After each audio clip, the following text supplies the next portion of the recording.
Le 4 novembre 2021, Jean-Paul Oumolou, activiste politique membre de la DMK et réfugié politique en Suisse, tombait dans les filets des forces de sécurité du Togo, alors qu'il était rentré au pays pour une affaire familiale, selon le récit de la DMK, dynamique Monseigneur Kozero. Placé sous mandat de dépôt après un long interrogatoire du juge d'instruction, il a rejoint le 12 novembre dernier la pléthore de détenus d'opinion qui croupissent dans les geôles togolaises. Pendant que ses frères de la diaspora organisent des manifestations publiques en terres étrangères pour interpeller la communauté internationale sur la situation politique et celle des droits de l'homme qui prévalent au Togo, les leaders des organisations et partis qui composent la DMK ont décidé de se confier à Dieu pour qu'il ouvre les portes de la prison à ceux, combattants de la liberté.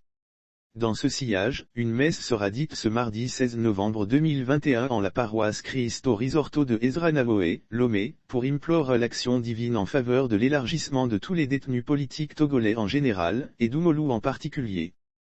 Tous les efforts de la DMK sont désormais orientés vers la libération de Jean-Paul Oumolou et celle des autres détenus politiques, au Togo, précise un communiqué de presse de la Dynamique rendu public ce 15 novembre 2021, et signé des mains de la coordinatrice générale Brigitte Kafui Adjamago Johnson.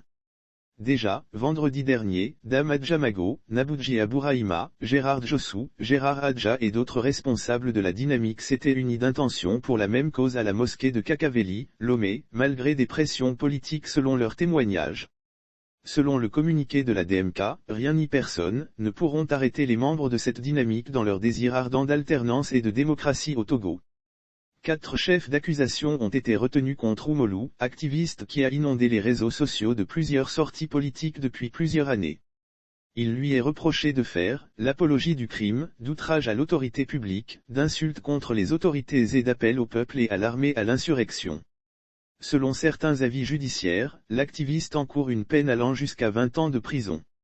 Le conseil de l'activiste devenu prévenu compte introduire une demande en liberté provisoire, après la fin de l'instruction de son affaire.